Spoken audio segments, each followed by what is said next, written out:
नमस्कार, हिमाचल समाचार में आपका स्वागत है। आज के मुख्य समाचार। मुख्यमंत्री ने कहा, कार्यकुशलता बढ़ाने के लिए आबकारी एवं कराधान विभाग का किया गया पुनर्गठन। वस्तु एवं सेवा कर विंग और आबकारी विंग बनाए गए। यूनिवर्सल कार्टन सेब बागवानी के लिए महत्वपूर्ण पहल। यूनिवर्सल कार्टन के माध्यम से बागवानों ने 1,11,92,000 से अधिक पेटी सेब मंडियों में भेजा। भोरंज के समूताल के सौंदर्यीकरण से लगेंगे पर्यटन को पंख। 2 करोड़ रुपए से हो रहा ऐतिहासिक समूताल का कायाकल्प। और अब समाचार विस्तार से। मुख्यमंत्री ठाकुर सुखविंदर सिंह सुक्खू ने आज शिमला में कहा कि राज्य सरकार ने आबकारी एवं कराधान विभाग का पुनर्गठन किया है, जिसके तहत वस्तु एवं सेवा कर विंग और आबकारी विंग बनाए गए हैं। विभागीय कार्यों को सुव्यवस्थित करने और लोगों को बेहतर सेवाएं उपलब्ध करवाने के उद्देश्य से ये पहल की गई है। उन्होंने कहा कि अलग विंग बनाने का निर्णय काफी समय से लंबित था, विशेषकर जुलाई 2017 से जब जीएसटी अधिनियम लागू किया गया था। वर्तमान राज्य सरकार ने इसकी आवश्यकता को महसूस करते हुए ये पहल की है। उन्होंने कहा कि विभाग की कार्यकुशलता और कार्यप्रणाली में सुधार के लिए अलग अलग विंग बनाने की बहुत आवश्यकता थी। मुख्यमंत्री ने कहा कि विभिन्न कानूनी संरचनाओं और नियामक आवश्यकताओं को देखते हुए तकनीकी, कानूनी और नियामक पहलुओं पर विशेष प्रशिक्षण बेहतर प्रदर्शन सुनिश्चित करने और जनता को अधिक प्रभावी ढंग से सुविधा प्रदान करने में मदद करेगा। इससे कार्यभार का समान बंटवारा और सुदृढ़ क्षेत्रीय संचालन भी सुनिश्चित होगा। उन्होंने कहा कि प्रत्येक विंग में विशेषज्ञों के होने से अधिकारियों द्वारा अपने अपने क्षेत्रों में केंद्रित विशेषज्ञता विकसित करने से कार्यकुशलता में सुधार आने की उम्मीद है। उन्होंने कहा कि वस्तु एवं सेवा कर अधिकारी करदाता सेवाओं और राजस्व निगरानी पर ध्यान केंद्रित करेंगे, जबकि आबकारी विंग अपने संचालन के सामाजिक प्रभाव को देखते हुए नियामक कार्यों को संभालेगा।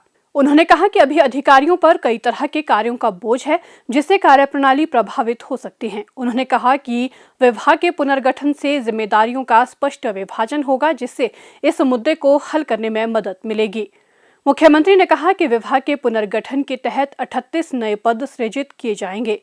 पुनर्गठन के बाद कॉमन पूल में 87 कर्मचारी होंगे, जबकि वस्तु एवं सेवा कर विंग में 718 और एक्साइज विंग में 632 कर्मचारी होंगे। मुख्यमंत्री ने कहा कि पड़ोसी राज्यों जम्मू कश्मीर, पंजाब और उत्तराखंड ने पहले ही अपने आबकारी व कराधान विभागों को अलग अलग शाखाओं में पुनर्गठित कर दिया है और अब प्रदेश भी उसी राह पर आगे बढ़ा है। उन्होंने कहा कि पुनर्गठन से प्रत्येक शाखा में अधिक केंद्रित दृष्टिकोण सुनिश्चित होगा, जिससे पूरे राज्य में सार्वजनिक सेवाओं और नियामक कार्यों में बढ़ोतरी होगी। यूनिवर्सल कार्टन की व्यवस्था प्रदेश में सेब बागवानी के क्षेत्र में बहुआयामी प्रयास है, जिससे बागवानों के उत्पाद की गुणवत्ता की सुरक्षा के साथ उन्हें बेहतर दाम प्राप्त करने में मदद मिल रही है। सरकार के इस कदम से बागवानों को नई दिशा व आर्थिक स्थिति में सुधार की उम्मीद जगी है। प्रदेश में बागवानों को पैकिंग समाधान की आवश्यकता और सेब की गुणवत्ता को बनाए रखने व बेहतर दामों की आवश्यकता के तहत यूनिवर्सल कार्टन की उपयोगिता कारगर साबित हो रही है। पारंपरिक कार्टन के उपयोग से फसलों को नुकसान की शंका व कीमतें गिरने की समस्या से भी निजात मिलेगी। यूनिवर्सल कार्टन से बागवानों को मानकीकृत, टिकाऊ और उच्च गुणवत्ता वाली पैकिंग सुविधा प्राप्त हुई है, जिससे फसलों की सुरक्षा सुनिश्चित हुई व बाजार में प्रतिस्पर्धा बढ़ी है। इससे सेब को होने वाली क्षति से बचाया जा सकता है और गुणवत्ता बनी रहती है। इससे जहां बागवानों को सेब की कीमत तय करने का अधिकार मिला है, वहीं बिचौलियों और व्यापारियों की निर्भरता से बागवान का बचाव होगा। यूनिवर्सल कार्टन के माध्यम से बागवान सीधे अपने उत्पाद की पैकिंग बेहतर रूप से करके अधिक मूल्य प्राप्त कर सकते हैं। इसके लिए विशेष मानक भी निर्धारित किए गए हैं, जिसमें आकार, तहों की संख्या, वजन अथवा क्षमता आदि मानकों का पालन कर उच्च गुणवत्ता वाले कार्टनों के माध्यम से फलों की सुरक्षा सुनिश्चित की जा रही है। प्रदेश सरकार द्वारा इसे लागू करने के लिए बागवानों का समर्थन, कार्टन की उपलब्धता, प्रशिक्षण कार्यक्रमों की व्यवस्था के माध्यम से कार्टन का सही उपयोग करने के प्रति जानकारी व जागरूकता प्रदान की गई। स्थानीय स्तर पर कार्टन निर्माण इकाइयों को प्रोत्साहित कर बागवानों को कार्टन उपलब्धता सुनिश्चित करने का प्रयास किया। बागवानों की आय में वृद्धि तथा आर्थिक विकास को बढ़ावा देने के लिए यूनिवर्सल कार्टन महत्वपूर्ण कदम है। अन्य फसलों के लिए भी ये पहल एक आदर्श के रूप में देखी जा रही है।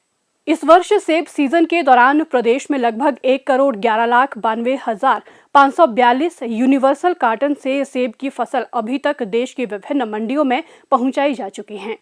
हिमाचल प्रदेश में कृषि उत्पाद विपणन समिति के अंतर्गत मंडियों तथा समितियों के माध्यम से स्थापित नियंत्रण कक्षों APMC में मंडियों के बाहर से जाने वाले माल के पंजीकरण के तहत अभी तक शिमला एवं किन्नौर समिति में 71,48,757, सोलन से 19,47,511, कुल्लू व लाहौल स्पीति कृषि उत्पाद विपणन समिति द्वारा 13,01,668 यूनिवर्सल कार्टन के माध्यम से सेब देश की मंडियों में भेजा गया।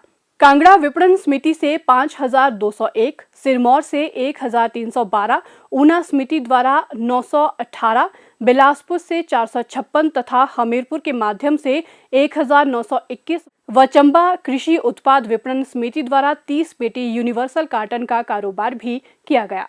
HPMC द्वारा भी लगभग 50,000 यूनिवर्सल कार्टन प्रदेश की विभिन्न मंडियों में भेजे गए हैं। हिमाचल प्रदेश झीलों, झरनों और नदियों का प्रदेश है। प्रदेश सरकार इन जलधाराओं के संरक्षण, संवर्धन और सौंदर्यीकरण पर विशेष बल दे रही है। प्रदेश में कई ऐसी झीलें हैं जो दशकों से उपेक्षित पड़ी है और दलदल में तब्दील हो चुकी है।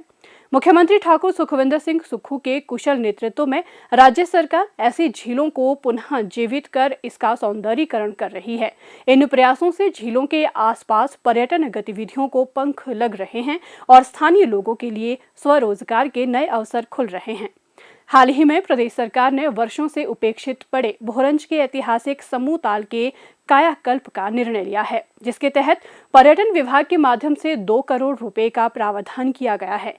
एक समय ऐसा भी आया कि ये ताल लुप्त होने के कगार पर पहुंच गया था, लेकिन प्रदेश सरकार ने इसे पुनः जीवित करने का संकल्प लिया और अब यहाँ कार्य आरंभ होते ही ये ऐतिहासिक ताल एक सुंदर आकार लेने लगा है। दलदल और कचरे से भरा ये ताल अब एक मनमोहक एवं निर्मल सरोवर में परिवर्तित होने लगा है, जिससे ये स्थानीय लोगों एवं पर्यटकों के लिए एक आकर्षक गंतव्य स्थल के रूप में स्थापित हो रहा है। प्रदेश सरकार ने राज्य की जलधाराओं और जलाशयों के जीर्णोद्धार एवं सौंदर्यीकरण को अपनी प्राथमिकताओं में शामिल करके इन्हें पर्यटन की दृष्टि से विकसित करने का संकल्प लिया। इसी के तहत प्रदेश के विभिन्न स्थानों पर तालों, झीलों, झरनों और बावड़ियों आदि के संरक्षण एवं सौंदर्यीकरण के प्रयास किए जा रहे हैं और पर्यटन विकास की संभावनाओं को देखते हुए इन स्थानों को बेहतरीन पिकनिक स्पॉट एवं पर्यटक स्थल के रूप में विकसित किया जा रहा है। हिमाचल समाचार देखने के लिए सब्सक्राइब करें यूट्यूब चैनल हिमाचल समाचार, लाइक करें Facebook page information and public relations department Himachal Pradesh और CMO हिमाचल, फॉलो करें @DPRHP और CMO हिमाचल, फॉलो करें इंस्टाग्राम @DIPR हिमाचल और CMO हिमाचल, विजिट करें वेबसाइट www.himachalpr.gov.in। इस अंक में इतना ही। कल फिर होगी मुलाकात। दीजिए इजाजत। नमस्कार।